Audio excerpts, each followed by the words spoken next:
Olá a todos, bem-vindos ao Marmita de Redondo, um espaço para conversar sobre os anos 90 e 2000. Eu sou a Joana e tenho comigo o Tiago Maurício. Olá, bom dia. O Marco. Alô, alô. E o Tiago Carreira. Olá. E hoje vamos falar de música. Lembram-se de saber todas as letras da vossa banda favorita, mesmo antes de saberem inglês? E de passarem os intervalos a fazer as coreografias dessas bandas? E a excitação de receber um CD ou gravar uma cassete com aquela música? Sim, a música faz parte das nossas vidas e os anos 90 e 2000 foram cheios de grandes músicas, mas também de grandes modas ridículas. E por isso, Maurício, queres começar com alguma moda ridícula? Moda ridícula, não sei, mas posso partilhar uma história da minha infância com músicas e coreografias que foi muito, muito interessante. Estava eu numa colónia de férias, isto já há alguns 25 anos atrás, e lembro-me que estávamos todos num jeep com a monitora, não é? A monitora estava a conduzir, e eis que de repente, e estávamos pronto, numa estrada de terra batida, não é? Porque aquilo era para ir para o meio de um lago, para fazermos atividades de grupo, e começa a passar o Miula na rádio. E ela não faz mais nada, como tirar as mãos do volante e começa a dançar, tipo, feito louca, dentro do carro. Portanto, e nós, putos, olhar para aquilo e pensar, bem, é agora. Foi uma boa corrida. A minha vida terminou. Eu agora já percebi toda a tua inspiração na tua condução. Sim, eu tenho muitos exemplos de condições assim estranhas da minha infância, digamos assim. Olha, e tu, Marco, sei que eras um profícuo utilizador do inglês sem saberes inglês. Sim, eu tinha várias músicas que eu não sabia cantar, mas achava que soavam muito bem se eu as dissesse à minha maneira, não é? Tal como os Red Hot Chili Peppers, não é? Que na música By The Way era Why The Way. Why The Way I Try, sei. Enfim, era ridículo, era muito bom. Quem nunca? Nenhum dos meus amigos podia comigo da escola, mas eu continuava a cantar, porque achava que o que importa era a afinação, isso a letra é secundária, isso não importa. Toda a gente sabia qual era a música que eu cantava, por isso a imagem passava que... O que faz lembrar, obviamente, o grande hit do Ken Lee, Budi Budi Budadu.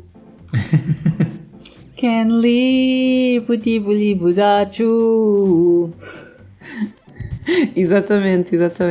E vocês tiveram uma fase nos anos 90 de grunge, tipo Nirvana, Pearl Jam, Linkin Park, ou sempre foram meninos de coro?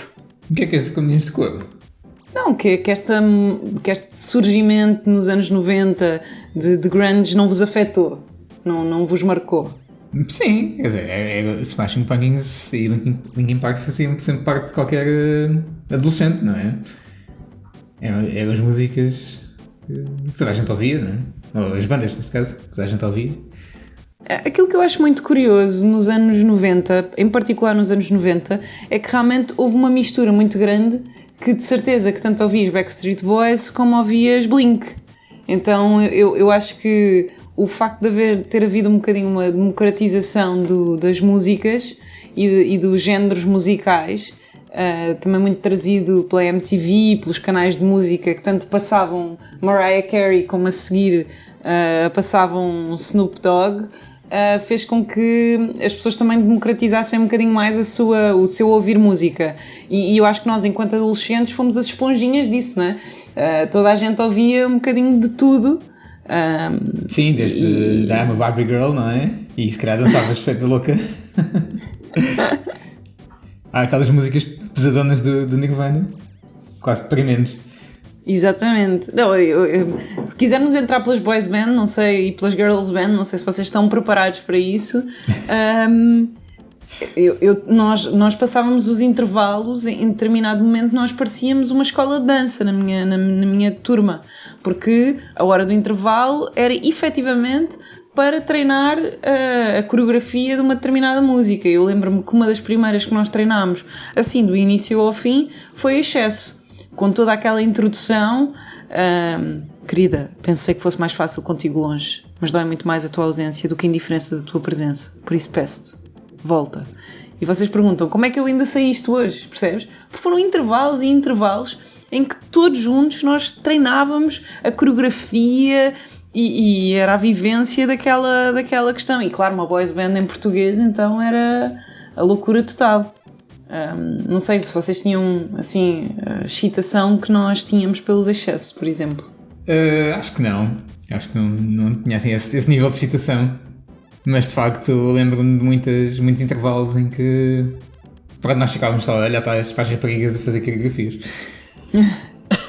Só que é engraçado porque nós fazíamos coreografias tanto de boys de band como de girls band. Eu lembro perfeitamente, acho que da festa de final de ano para aí do 4º ano, que nós fizemos uma apresentação que era do wannabe das Spice Girls. No entanto, por exemplo, nos intervalos fazíamos de excesso, fazíamos dos anjos, por exemplo, perdoa-se, peço demais. E algumas fizeste do Acera Rei?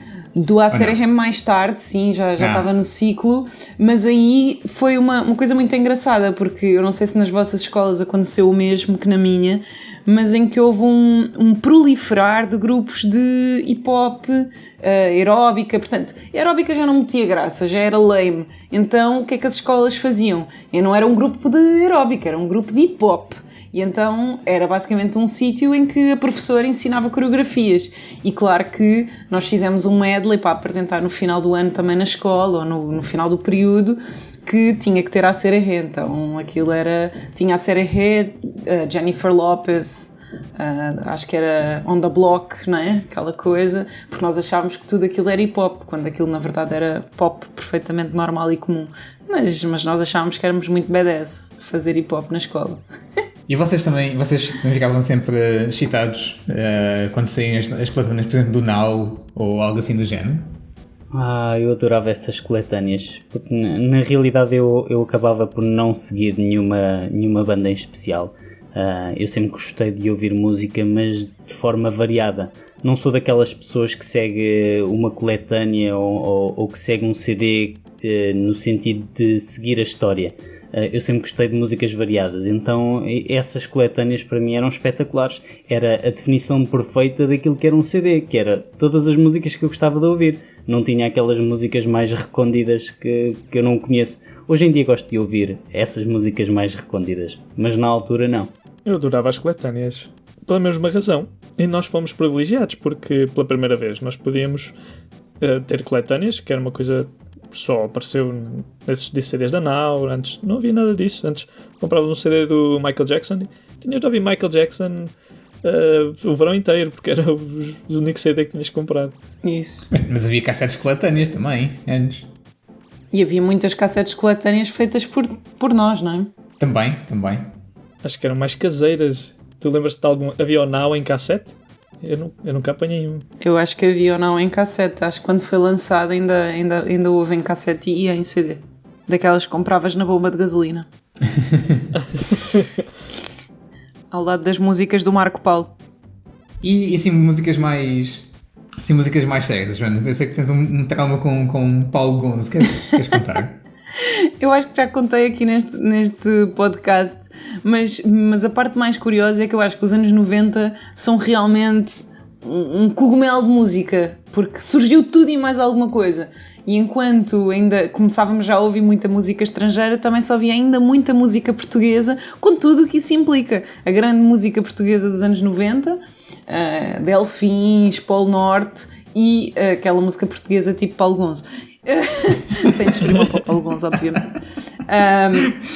E o grande problema era que o rádio dos meus pais só tinha leitor de cassetes e nós íamos para a terra dos meus avós, que hoje fica só a 4 horas de distância, na altura ficava a 6, e portanto era uma viagem muito agradável, só que não, principalmente porque o rádio não apanhava nada de jeito no meio da serra sem ser a música do rancho folclórico de São Jorge da Morronhanha.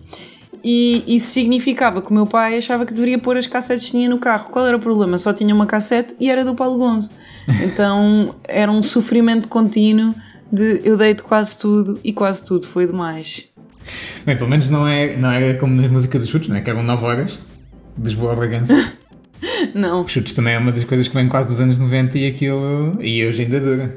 Não é? Sim, exatamente. Clássico. E continua a ser muito clássico. Exatamente.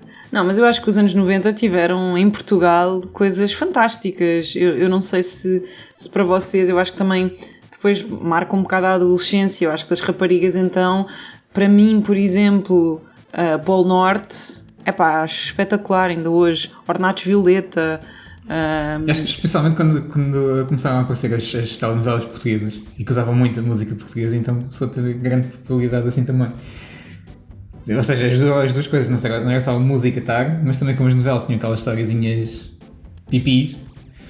Estás a falar do Toy? Gostavas dos Olhos d'Água? Com o Toy a cantar? Por exemplo. Ou os Jardins Proibidos, não é? Sim, Santos e Pecadores, exatamente. Exato.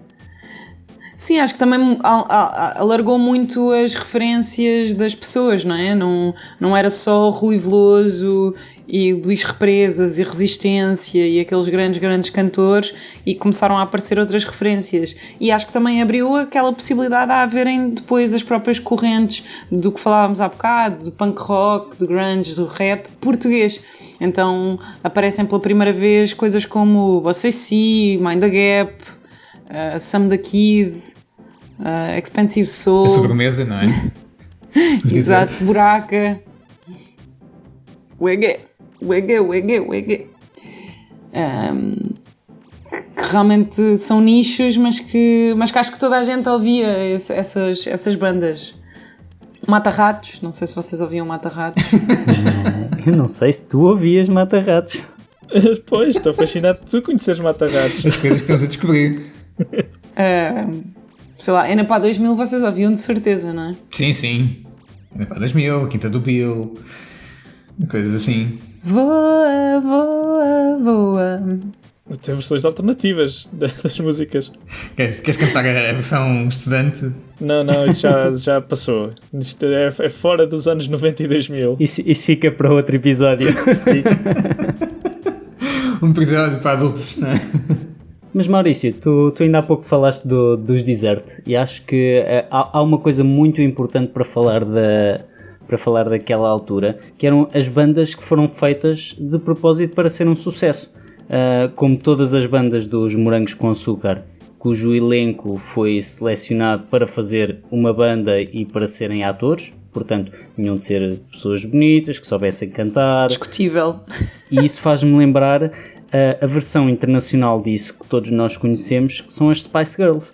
Vocês sabiam que as Spice Girls foram organizadas desta forma? Foi feito um casting para encontrar meninas bonitas que soubessem dançar e cantar?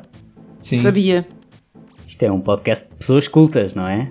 Mas foi um processo totalmente cerebral. Eles sabiam que as boys band e girls band iam passar a ter algum sucesso, porque algumas bandas de duos, já tinham começado a ter, então acharam boa ideia, ok, vamos juntar 5 raparigas bonitas, talentosas a dançar, que consigam cantar, e foi o sucesso que foi incrível, foi pelo mundo inteiro, toda a gente dançava, toda a gente cantava as músicas deles. E depois daí surgiram depois aqueles programas televisivos, não é? Para a procura de talentos desses, que vieram mais ou menos também na mesma altura. Sim, vocês lembram-se das Non-Stop, cá em Portugal, que a formação também foi com base num programa de televisão, sendo que eu acho que toda a gente só se lembra do O Limite Eu Vou, mas ok. Foi praticamente um one hit wonder. Acho que existe uma outra música muito conhecida delas, que eu agora não me estou a recordar, mas sim, são two hit wonders. Mas em Portugal houve muitos programas para divulgação de talentos, ainda antes dos programas que nós hoje conhecemos. Vocês lembram-se daquele programa do Cantigas da Rua? Sim, apareceu lá pessoas como Fernando Rocha. Sim, e o Pedro Ribeiro, por exemplo, da Comercial, também começou lá a cantar umas coisas. Há muita gente conhecida que passou por lá. Sim, e a parte engraçada é que aquilo, ainda antes destes programas do fim de semana, aquilo era uma mobilização de uma produção inteira que ia para várias cidades do país, e aquelas praças enchiam de gente para tentar mostrar o seu talento, E lembro-me que precisamente na altura esse programa foi apresentado pelo Miguel Ângelo dos Delfins e chegou a ser apresentado também pelo Miguel dos Polo Norte. Também chegou a apresentar, mas esse foi assim o início do início. É claro que depois surgiram programas como a Operação Triunfo. Vocês viam a Operação Triunfo? Sim, de vez em quando via. Eu adorava a Operação Triunfo. Eu achava sempre os covers muito, muito bem feitos. Eram pessoas muito talentosas que apareciam lá. Não, e a parte fixe é que eles davam formação musical, então aquilo parecia realmente uma coisa que não era só tu saberes cantar, era aprenderes a cantar e mostrar a dificuldade que era. Mas ainda antes disso, eu não sei se vocês se lembram, grande parte da nossa música popular portuguesa surgiu no Big Show Sick. O João Baião mostrava muitas das músicas que surgiram à época, portanto eu acho que uma das primeiras apresentações dos Excesso e dos de Arrasar foi no Big Show Sick. Vocês lembram-se de ver as meninas lá atrás, depois quando começaram a surgir coreografias, elas faziam mais ou menos a mesma coreografia que as bandas que se apresentavam lá. Verdade. Epá, não me lembro, mas acho que sim. Então, e assim, se tivessem que escrever assim uma música, ou se é que tem alguma música dessa altura que vos tenham marcado mesmo, seja pela positiva ou pela negativa, o que música escolheriam? Epá, eu deixo vocês começarem. Eu posso começar, porque eu tenho uma recordação com o meu irmão de umas músicas que gravávamos no nosso gravador de cassetes, da altura. Tocávamos guitarra e cantávamos músicas do Enapá 2000. E eu tenho uma boa recordação de infância que é cantar uma música chamada Jolim, que era o mesmo nome do meu cão da altura. E então anda por lá por casa, ainda há uma cassete com uma cover de música Jolim do Enapá 2000. Para mim foi o Homem do Leme. Ih, Jesus! Pois, porque aquilo durante um trimestre nós estivemos a treinar o Homem do Leme nas aulas de música para depois fazer no dia da escola uma apresentação. Portanto, estávamos ali todos alinhadinhos na turma de música a cantar isto. E foi qualquer coisa. E ainda traz memórias ouvindo da música. Já vou buscar a guitarra para fazer aquele Acho que não solo. podes falar do Homem do Leme sem lembrar daquele grande hit que todos os tocadores de guitarra sabiam de cor e salteado, que era As Dunas. Certo. As Dunas eram o poltergeist das guitarras. Tu não conseguias mexer numa guitarra sem haver alguém a dizer: deixa-me tocar, eu sei tocar esta. Dunas... Mas agora que falaste nas coisas que nos marcaram, eu acho que há uma coisa que nos marcou, não diretamente nas músicas, mas naquelas letras alternativas das músicas em inglês. Tu conseguias tirar um bocadinho de uma letra portuguesa. Vocês conhecem a música do Cavalinho na feira a comer? Claro. Dos Men at Work. Vocês conhecem mais? Claro. Já cantei demasiadas vezes isso. Não há pão quente? Sim. Não há pão quente. Dos Nirvana. Exatamente. Ou então, ajudar o país. Eu acho que vamos ter que linkar estas músicas todas nas notas do episódio. Para quem não estiver a reconhecer a música, nós vamos facilitar a destruição das vossas memórias. Mas podes cantar a do Michael Jackson, Tony. Acho que... Que bom, que me foi não podes sem... Don't get enough, que bom. Para quem não perceber, vá ver as notas do episódio. Oh meu Deus. E depois desta viagem pelas músicas dos anos 90 e 2000, esta foi a nossa experiência com música. Gostaram? Partilhem as vossas histórias sobre este ou outro tema que queiram ver requentado neste nosso micro-ondas. Obrigado por ouvirem e não percam o nosso episódio, porque nós também não.